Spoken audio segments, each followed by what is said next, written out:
ਜੇ ਤੂੰ ਸਾਡੀ ਜ਼ਮੀਨਾਂ 'ਚ ਦੁਬਾਰਾ ਆਉਂਦਾ ਹੈ ਤੇ ਪੁੱਛ ਕੇ ਜ਼ਰੂਰ ਆਈ। ਚੌਕੀਦਾਰ ਦਾ ਨੰਬਰ ਤੈਨੂੰ ਮੈਂ ਸੈਂਡ ਕਰਾਂਗਾ। ਉਹਨਾਂ ਨੂੰ ਪਹਿਲਾਂ ਫੋਨ ਕੀਤਾ ਜਾਵੇ, ਪੁੱਛਿਆ ਜਾਵੇ ਕਿ ਮੈਂ ਆ ਸਕਦਾ। ਜੇ ਉਹਨਾਂ ਨੇ ਇਜਾਜ਼ਤ ਦਿੱਤੀ ਫਿਰ ਜ਼ਮੀਨਾਂ 'ਚ ਆਇਆ ਕਰੋ।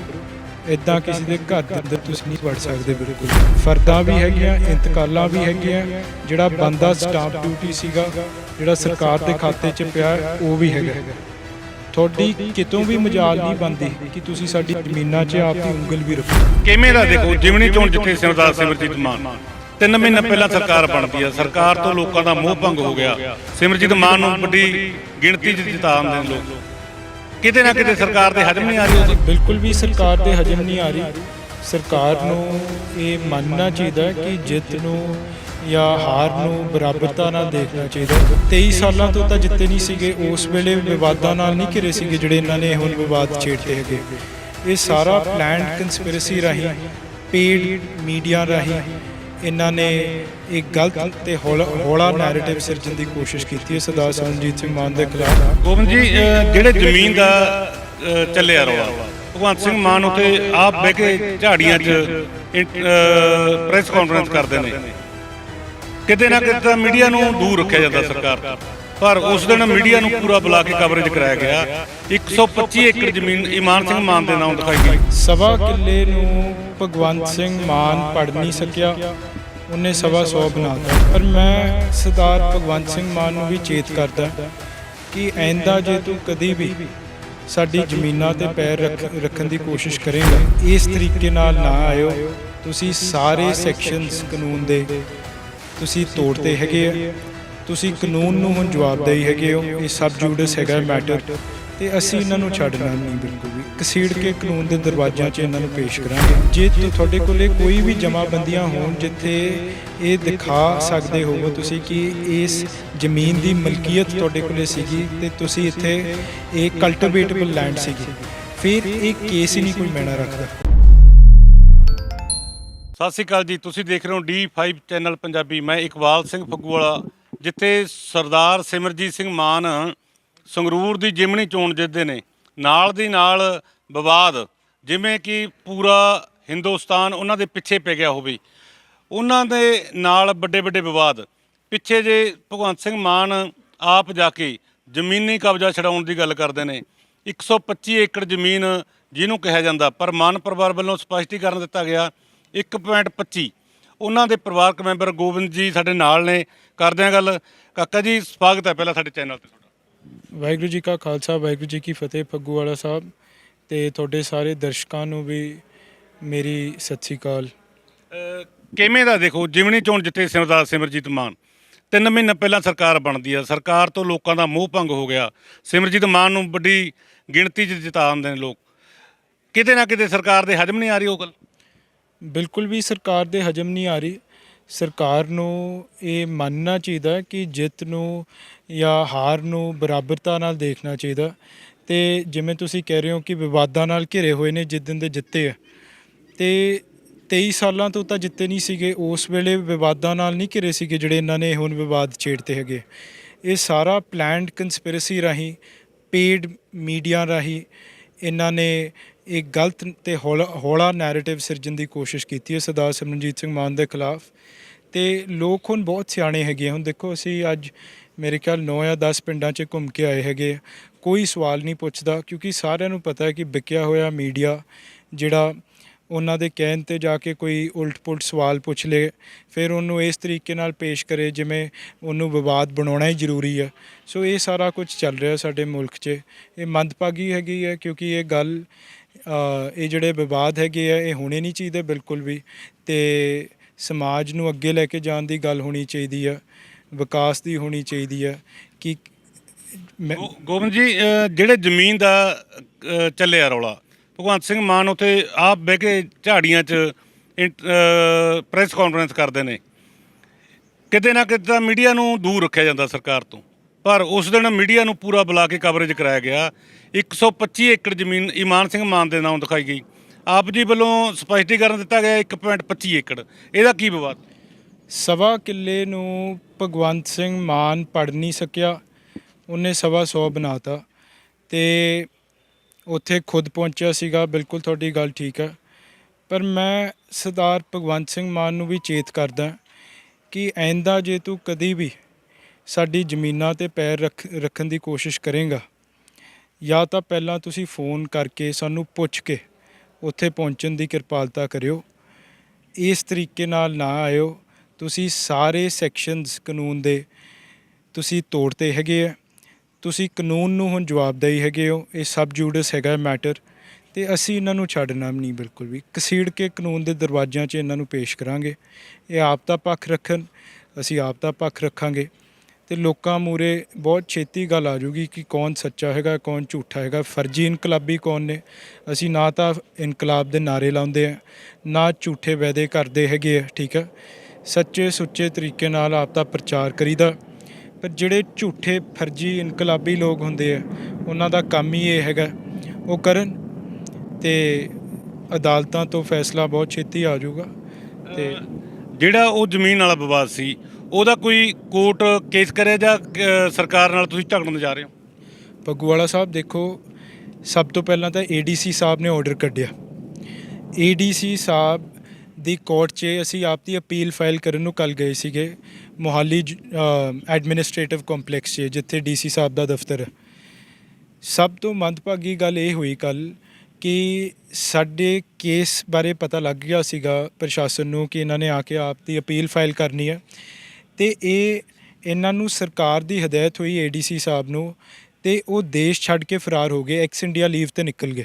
ਇਹਨਾਂ ਨੂੰ ਕਿਹਾ ਗਿਆ ਹੈ ਕਿ ਹਰ ਹਾਲਤ 'ਚ ਸਰਦਾਰ ਸਿਮਰਨਜੀਤ ਸਿੰਘ ਮਾਨ ਦਾ ਜਾਂ ਛੋਟੀ ਬੜੀ ਨੰਗਲ ਪਿੰਡ ਦੇ ਖੇਵਟਦਾਰਾਂ ਦਾ ਕੇਸ ADC ਦੀ ਅਦਾਲਤ 'ਚ ਨਾ ਸੁਣਿਆ ਜਾਵੇ, ਅਤੇ ਤੂੰ ਦੇਸ਼ ਛੱਡ ਕੇ ਭੱਜ ਜਾ। ਸੋ ਇਹਨਾਂ ਨੂੰ ਹਾਈ ਕੋਰਟ ਨੇ ਲਾਇਆ ਸੀਗਾ ADC ਸਾਹਿਬ ਨੂੰ ਇਹ ਕੇਸਿਸ ਦੀ ਸੁਣਵਾਈ ਕਰਨ ਵਾਸਤੇ। ਪਰ ਇਹ ਕੱਲ੍ਹ ਜਿਹੜਾ ਸਾਨੂੰ ਦੇਖਣ ਨੂੰ ਮਿਲਿਆ, ਇਹ ਕਾਨੂੰਨ ਦੀ ਧੱਜੀਆਂ ਉਡਾਈਆਂ DC ਸਾਹਿਬ ਨੇ, ADC ਸਾਹਿਬ ਨੇ। ਅਤੇ ਮੈਂ ਪ੍ਰਸ਼ਾਸਨ ਨੂੰ ਵੀ ਚੇਤ ਕਰਦਾ ਕਿ ਭੇਡਾਂ ਨੇ ਤਾਂ ਲੰਘ ਜਾਣਾ, ਠੀਕ ਹੈ ਜੀ। ਤੁਹਾਡੀ ਨੌਕਰੀਆਂ ਤੁਹਾਨੂੰ ਮਿਲੀਆਂ, ਪੜ੍ਹ ਲਿਖ ਕੇ ਤੁਸੀਂ ਅਫਸਰ ਬਣਿਓ, IAS IPS ਅਫਸਰ ਬਣਿਓ, ਤੁਸੀਂ ਕਾਨੂੰਨ ਦੀ ਰਾਖੀ ਕਰਨ ਵਾਸਤੇ ਅਫਸਰ ਬਣਿਓ, ਨਾ ਕਿ ਭੇਡਾਂ ਨੂੰ ਤੁਸੀਂ ਚਰਾਉਣ ਵਾਸਤੇ ਰਾਖੀ ਕਰਦੇ ਆ ਰਹੇ ਹੋ, ਠੀਕ ਹੈ ਜੀ।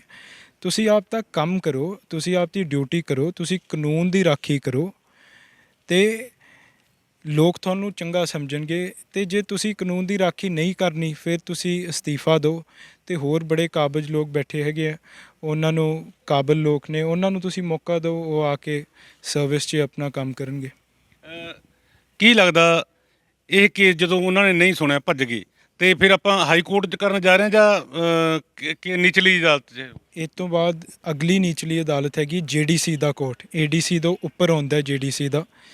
ਉਹ ਮੇਰੇ ਖਿਆਲ 6 ਤਰੀਕ ਨੂੰ ਸਾਡਾ ਕੇਸ ਉਹਦੇ 'ਚ ਫਾਈਲ ਹੋ ਜਾਊਗਾ। ਹਾਈ ਕੋਰਟ ਦੀ ਵੀ ਪੂਰੀ ਤਿਆਰੀ ਹੈਗੀ ਹੈ। ਤੁਹਾਨੂੰ ਪਤਾ ਕਾਨੂੰਨ ਇਹ ਕਹਿੰਦਾ ਕਿ 1950 ਤੋਂ ਪਹਿਲਾਂ ਜੇ ਕੋਈ ਵੀ 26 ਕਿਹੜਾ ਮਹੀਨਾ, ਮੇਰੇ ਖਿਆਲ 26 ਜਨਵਰੀ 1950 ਤੋਂ ਪਹਿਲਾਂ ਜੇ ਤੁਹਾਡੇ ਕੋਲੇ ਕੋਈ ਵੀ ਜਮ੍ਹਾਂਬੰਦੀਆਂ ਹੋਣ ਜਿੱਥੇ ਇਹ ਦਿਖਾ ਸਕਦੇ ਹੋਵੋ ਤੁਸੀਂ ਕਿ ਇਸ ਜ਼ਮੀਨ ਦੀ ਮਲਕੀਅਤ ਤੁਹਾਡੇ ਕੋਲੇ ਸੀਗੀ, ਅਤੇ ਤੁਸੀਂ ਇੱਥੇ ਇਹ ਕਲਟੀਵੇਟੇਬਲ ਲੈਂਡ ਸੀਗੀ, ਫਿਰ ਇਹ ਕੇਸ ਹੀ ਨਹੀਂ ਕੋਈ ਮਾਇਨਾ ਰੱਖਦਾ।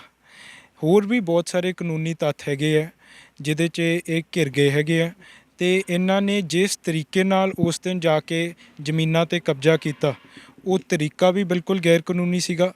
ਜਿਹੜਾ ਉਹਨਾਂ ਨੇ ਪੰਚਾਇਤੀ ਜ਼ਮੀਨ ਉਹਨੂੰ ਦੱਸਿਆ, ਉਹ ਵੀ ਬਿਲਕੁਲ ਗੈਰ ਕਾਨੂੰਨੀ ਹੈ। ਸਾਡੇ ਕੋਲੇ 44 47 ਤੋਂ ਲੈ ਕੇ ਸਾਰੀ ਜਮ੍ਹਾਂਬੰਦੀਆਂ, ਸਾਰੇ ਰਿਕਾਰਡ ਦੱਸਦੇ ਹੈਗੇ ਆ ਕਿ ਅਸੀਂ ਕਿੱਥੋਂ ਖਰੀਦੀ ਸੀਗੀ, ਉਹਨਾਂ ਨੇ ਕਿੱਥੋਂ ਖਰੀਦੀ ਸੀਗੀ, ਅਤੇ ਸਾਰੀ ਆਪਾਂ ਲੀਨੀਏਜ ਵੀ ਮੈਚ ਕਰਤੀ ਹੈ। ਸਰਕਾਰ ਕੋਲੇ ਕੋਈ ਜਵਾਬ ਨਹੀਂ ਹੋਣਾ। ਬਹੁਤ ਛੇਤੀ ਜਿਵੇਂ ਹਰ ਗੱਲ 'ਤੇ ਮਾਫੀ ਮੰਗ ਲੈਂਦੇ ਆ, ਸਵੇਰੇ ਕਿਸੇ ਡਾਕਟਰ ਨੂੰ ਘਸੀੜ ਦੇਣਗੇ, ਸ਼ਾਮ ਨੂੰ ਇਹਨਾਂ ਦਾ ਮੁੱਖ ਮੰਤਰੀ ਚਿਹਰਾ ਇਹਦੀ ਮਾਫੀ ਮੰਗ ਲੂਗਾ। ਸੋ ਇਹ ਚੀਜ਼ਾਂ ਸਰਕਾਰ ਇਹਨਾਂ ਚੀਜ਼ਾਂ 'ਚ ਘਿਰੀ ਹੋਈ ਆ। ਰੋਜ਼ ਕੋਈ ਨਵੀਂ ਪੋਲਿਸੀ ਬਣਾ ਦੇਣਗੇ, ਅਗਲੇ ਦਿਨ ਉਹਨੂੰ ਵਾਪਸ ਲੈ ਲੈਣਗੇ। ਇਹੀ ਚੀਜ਼ ਇੱਥੇ ਵੀ ਹੋਣਾ। ਬਹੁਤ ਬੇਇੱਜ਼ਤੀ ਹੋਊ ਇਹਨਾਂ ਦੀ। ਪਰ ਇੱਕ ਗੱਲ ਭਗਵੰਤ ਸਿੰਘ ਮਾਨ ਯਾਦ ਰੱਖ ਲੈ, ਜੇ ਤੂੰ ਸਾਡੀ ਜ਼ਮੀਨਾਂ 'ਚ ਦੁਬਾਰਾ ਆਉਂਦਾ ਅਤੇ ਪੁੱਛ ਕੇ ਜ਼ਰੂਰ ਆਈ। ਚੌਕੀਦਾਰ ਦਾ ਨੰਬਰ ਤੈਨੂੰ ਮੈਂ ਸੈਂਡ ਕਰਾਂਗਾ। ਉਹਨਾਂ ਨੂੰ ਪਹਿਲਾਂ ਫੋਨ ਕੀਤਾ ਜਾਵੇ, ਪੁੱਛਿਆ ਜਾਵੇ ਕਿ ਮੈਂ ਆ ਸਕਦਾ। ਜੇ ਉਹਨਾਂ ਨੇ ਇਜਾਜ਼ਤ ਦਿੱਤੀ, ਫਿਰ ਜ਼ਮੀਨਾਂ 'ਚ ਆਇਆ ਕਰੋ। ਇੱਦਾਂ ਕਿਸੇ ਦੇ ਘਰ ਦੇ ਅੰਦਰ ਤੁਸੀਂ ਨਹੀਂ ਵੜ ਸਕਦੇ ਬਿਲਕੁਲ ਵੀ, ਠੀਕ ਹੈ। ਤੁਹਾਨੂੰ ਲੋਕਾਂ ਨੇ ਚੁਣਿਆ, ਠੀਕ ਹੈ ਜੀ। ਪਰ ਤੁਸੀਂ ਰੱਬ ਤੋਂ ਉੱਪਰ ਨਹੀਂ ਹੋਏ। ਜਿਹਦੀਆਂ ਜ਼ਮੀਨਾਂ ਉਹਨਾਂ ਨੇ ਰਜਿਸਟਰੀਆਂ ਕਰਾ ਕੇ ਉਹ ਜ਼ਮੀਨਾਂ ਖਰੀਦੀਆਂ, ਫਰਦਾਂ ਵੀ ਹੈਗੀਆਂ, ਇੰਤਕਾਲਾਂ ਵੀ ਹੈਗੀਆਂ, ਜਿਹੜਾ ਬੰਦਾ ਸਟਾਂਪ ਡਿਊਟੀ ਸੀਗਾ ਜਿਹੜਾ ਸਰਕਾਰ ਦੇ ਖਾਤੇ 'ਚ ਪਿਆ ਉਹ ਵੀ ਹੈਗਾ। ਤੁਹਾਡੀ ਕਿਤੋਂ ਵੀ ਮਜਾਲ ਨਹੀਂ ਬਣਦੀ ਕਿ ਤੁਸੀਂ ਸਾਡੀ ਜ਼ਮੀਨਾਂ 'ਚ ਆਪਦੀ ਉਂਗਲ ਵੀ ਰੱਖੋ। ਦੁਬਾਰਾ ਜੇ ਆਉਣਾ ਹੋਵੇ ਪੁੱਛ ਕੇ ਆਇਓ ਚੌਕੀਦਾਰ ਸਾਹਿਬ ਤੋਂ, ਜੇ ਉਹ ਇਜਾਜ਼ਤ ਦਿੰਦੇ ਆ ਫਿਰ ਆਇਓ ਅੰਦਰ। ਇਸ ਤਰੀਕੇ ਨਾਲ ਨਾ ਆਉਣ ਦੀ ਕੋਸ਼ਿਸ਼ ਕਰਿਓ। ਕਿਵੇਂ ਲੱਗਦਾ ਸਰਕਾਰ ਵਿਕਾਸ ਦੇ ਕੰਮਾਂ ਤੋਂ ਥਿੜਕਦੀ ਜਾਂਦੀ ਆ, ਕੀਤੇ ਵਾਅਦੇ ਤੋਂ ਭੱਜਦੀ ਜਾਂਦੀ ਆ, ਲੋਕਾਂ ਦੇ ਹੋਰ ਮੁੱਦਿਆਂ ਵੱਲ ਧਿਆਨ ਭਟਕਾਉਣ ਦੀ ਕੋਸ਼ਿਸ਼ ਕੀਤੀ ਆ? ਤਾਂ ਇਹੀ ਤਾਂ ਹੋ ਰਿਹਾ ਪੰਜਾਬ 'ਚ। ਇਹਨਾਂ ਨੂੰ ਕੀ ਸੁੱਝਦਾ? ਇਹਨਾਂ ਨੂੰ ਸਰਦਾਰ ਭਗਤ ਸਿੰਘ ਦਾ ਮਸਲਾ ਉਛਾਲਣਾ ਜਾਂ ਸਰਦਾਰ ਅਰੂੜ ਸਿੰਘ, ਸਰਦਾਰ ਸਿਮਰਨਜੀਤ ਸਿੰਘ ਮਾਨ ਦੇ ਜਿਹੜੇ ਨਾਨਾ ਜੀ ਸੀਗੇ ਉਹਨਾਂ ਦਾ 101 ਉਹਨਾਂ ਦੀ 103 ਸਾਲ ਪੁਰਾਣੀ ਕਹਾਣੀ ਦੱਸ ਦੇਣੀ, ਜਾਂ ਸਰਾਏ ਨਾਗੇ 'ਚ ਕੀ ਹੋਇਆ ਸੀਗਾ, ਨਿਹੰਗਾਂ 'ਚ ਤੇ ਪੁਲਿਸ 'ਚ ਜਿਹੜਾ ਟਕਰਾਰ ਹੋਇਆ ਸੀਗਾ 43 ਸਾਲ ਪੁਰਾਣੀ ਕਹਾਣੀ ਹੁਣ ਇਹਨਾਂ ਨੂੰ ਯਾਦ ਆ ਜਾਂਦੀ ਹੈ। ਜਦੋਂ ਨਹੀਂ ਜਿੱਤਦੇ ਸੀਗੇ ਫਿਰ ਤਾਂ 23 ਸਾਲਾਂ ਲਈ ਕਿਸੇ ਨੂੰ ਨਹੀਂ ਇਹ ਚੀਜ਼ਾਂ ਯਾਦ ਆਈਆਂ, ਹੁਣ ਇਹ ਚੀਜ਼ਾਂ ਯਾਦ ਆ ਗਈਆਂ ਕਿ ਸਿਮਰਨਜੀਤ ਸਿੰਘ ਮਾਨ ਨੇ ਆ ਵੀ ਗਲਤ ਕੀਤਾ, ਉਹਦੇ ਨਾਨੇ ਨੇ ਆ ਕੀਤਾ 103 ਸਾਲ ਪਹਿਲਾਂ, ਉਹਦੇ ਪੜਦਾਦੇ ਨੇ ਆ ਕੀਤਾ। ਕੀ ਨਾਨੇ ਦੀ ਸਜ਼ਾ ਦੋਤੇ ਨੂੰ ਮਿਲ ਸਕਦੀ ਆ? ਦੋਤਾ ਦਾ 20 ਸਾਲਾਂ ਬਾਅਦ ਜੰਮਿਆ ਸੀਗਾ ਨਾਨੇ ਦੇ ਮਰਨ ਤੋਂ ਬਾਅਦ, ਤੇ ਕਿਵੇਂ ਮਿਲ ਸਕਦੀ ਹੈ? ਉਹ ਤਾਂ ਨਾਨੇ ਨੂੰ ਤੇ ਜਨਰਲ ਡਾਇਰ ਨੂੰ ਪਤਾ ਹੋਊਗਾ ਕਿ ਉਸ ਵੇਲੇ ਕੀ ਹੋਇਆ ਸੀਗਾ। ਤੇ ਇੱਥੇ ਕੋਈ ਵੀ ਟਿੱਪਣੀਆਂ ਮਾਰ ਕੇ ਆਪਦੀ ਗੱਲ ਥੋੜੀ ਨਾ ਸਾਬਿਤ ਕਰ ਸਕਦਾ ਕਿ ਉਸ ਵੇਲੇ ਕੀ ਹੋਇਆ। ਕਿਉਂਕਿ ਪਿੰਡ ਦੇ ਲੋਕਾਂ ਨੇ ਕਿਹਾ ਵੀ ਸਰਦਾਰ ਇਮਾਨ ਸਿੰਘ ਮਾਨ ਸਾਡੇ ਦੁੱਖ ਸੁੱਖ ਕੱਢਦੇ ਨੇ, ਜਦੋਂ ਸਾਨੂੰ ਲੋੜ ਹੁੰਦੀ ਆ ਸਾਡੇ ਉਹ ਕੰਮ ਆ ਜਾਂਦੇ ਨੇ ਜਿੱਥੇ ਸਰਕਾਰਾਂ ਨਹੀਂ ਆਉਂਦੀਆਂ। ਕੱਲ ਸੋਸ਼ਲ ਮੀਡੀਆ 'ਤੇ ਇਹ ਦਰਸਾਇਆ ਗਿਆ ਪਿੰਡ ਦੇ ਲੋਕਾਂ। ਇਹ ਛੋਟੀ ਬੜੀ ਨੰਗਲ ਦੇ ਪਿੰਡ ਦੇ ਲੋਕਾਂ ਦੀ ਗੱਲ ਕਰੇ, ਹਾਂ ਤਾਂ ਬਿਲਕੁਲ ਠੀਕ ਗੱਲ ਹੈਗੀ ਹੈ। ਦੇਖੋ ਜਿਹੜੇ ਪਿੰਡ ਦੇ ਲੋਕਾਂ ਨੇ ਕਿਹਾ ਹੈ ਉਹ ਪੰਚ ਮੈਂਬਰ ਵੀ ਨੇ, ਉਹ ਪੰਚਾਇਤ ਵੀ ਹੈਗੇ ਹੈ, ਉਹਨਾਂ ਦੀਆਂ ਆਪ ਦੀਆਂ ਜ਼ਮੀਨਾਂ ਵੀ ਬੋਲਦੀਆਂ ਉਸ ਪਿੰਡ 'ਚ, ਠੀਕ ਆ। ਜੇ ਕਿਸੇ ਨਾਲ ਨਜਾਇਜ਼ ਧੱਕਾ ਹੋਇਆ ਹੋਵੇ ਜਾਂ ਪੰਚਾਇਤ ਦੀ ਜ਼ਮੀਨ ਦੱਬੀ ਹੋਵੇ ਫਿਰ ਉਹ ਕਹਿਣਗੇ ਕਿ ਇਹ ਗਲਤ ਕਾਬਜ ਲੋਕ ਨੇ, ਇਹ ਧੱਕਾ ਕਰਦੇ ਨੇ, ਇਹ ਪੰਚਾਇਤੀ ਜ਼ਮੀਨ ਦੱਬਦੇ ਹੈਗੇ ਆ। ਪਰ ਜੇ ਉਹਨਾਂ ਨੇ ਨਹੀਂ ਕਿਹਾ ਤੇ ਫਿਰ ਸਾਰਿਆਂ ਨੂੰ ਸਮਝ ਆਈ ਗਈ ਹੈ ਗੱਲ ਕਿ ਇਹ ਝੂਠਾ ਪ੍ਰਚਾਰ ਸਿਰਜਿਆ ਜਾ ਰਿਹਾ ਸਰਦਾਰ ਸਿਮਰਨਜੀਤ ਸਿੰਘ। ਅੱਜ ਦੇ ਦੌਰੇ ਬਾਰੇ ਤੁਸੀਂ ਕੀ ਕਹਿਣਾ ਚਾਹੁੰਦੇ ਹੋ? ਕਿਉਂਕਿ ਪਿੰਡਾਂ ਦੇ ਵੱਖ-ਵੱਖ ਕਿਵੇਂ ਦਾ ਰਿਸਪੌਂਸ ਮਿਲ ਰਿਹਾ? ਰਿਸਪੌਂਸ ਬਹੁਤ ਸੋਹਣਾ ਮਿਲ ਰਿਹਾ। ਇਸੇ ਕਰਕੇ ਸਰਕਾਰ ਸਾਨੂੰ ਨਿਸ਼ਾਨੇ 'ਤੇ ਲੈ ਰਹੀ ਹੈ ਕਿ ਸਾਨੂੰ ਮੌਕਾ ਨਾ ਮਿਲੇ ਪਿੰਡਾਂ 'ਚ ਜਾ ਕੇ ਆਪਾਂ ਦੌਰਾ ਕਰ ਸਕੀਏ, ਆਪਾਂ ਜਾ ਕੇ ਧੰਨਵਾਦੀ ਹੋ ਸਕੀਏ ਉਹਨਾਂ ਲੋਕਾਂ ਦੇ ਜਿਹੜੇ ਮੂਹਰੇ ਹੋ ਕੇ ਜਿਨ੍ਹਾਂ ਨੇ ਆਮ ਆਦਮੀ ਪਾਰਟੀ ਨੂੰ ਇੱਥੋਂ ਜੜ੍ਹਾਂ ਤੋਂ ਪੱਟ ਕੇ ਸੁੱਟਿਆ। ਜਿਵੇਂ ਹੋਰ ਪੰਜਾਬ 'ਚ ਵੀ ਇਹਨਾਂ ਨੇ ਜੜ੍ਹਾਂ ਤੋਂ ਪੱਟ ਕੇ ਬਹੁਤ ਛੇਤੀ ਸੁੱਟ ਦੇਣਾ। ਹੁਣ ਤੁਸੀਂ ਮੁਹੱਲਾ ਕਲੀਨਿਕ ਦੀ ਗੱਲ ਕਰੋ, ਸਿਹਤ ਮਹਿਕਮੇ ਦਾ ਕੰਮ ਹੈ। ਕਿਸੇ ਵੀ ਹਸਪਤਾਲ 'ਚ ਚੱਲ ਜਾਓ ਜੀ ਸਰ ਸਾਹਿਬ, ਤੁਸੀਂ ਰਜਿੰਦਰਾ ਹਸਪੀਟਲ ਚਲੇ ਜਾਓ, ਇੱਥੇ ਸੰਗਰੂਰ ਹਸਪੀਟਲ ਚਲੇ ਜਾਓ, ਤੁਹਾਨੂੰ ਇੱਥੇ ਸਿਹਤ ਦੀਆਂ ਮਸ਼ੀਨਾਂ ਨਹੀਂ ਲੱਭਣੀਆਂ ਬਿਲਕੁਲ ਵੀ, ਨਾ ਤੁਹਾਨੂੰ ਇੱਥੇ ਡਾਕਟਰ ਲੱਭਣੇ ਹੈਗੇ ਆ, ਠੀਕ ਆ। ਇੱਥੇ ਤਰਲੇ ਕੱਢ ਕੱਢ ਕੇ ਤੁਹਾਨੂੰ ਇੱਕ ਅੱਧਾ ਡਾਕਟਰ ਲੱਭ ਜਾਊਗਾ।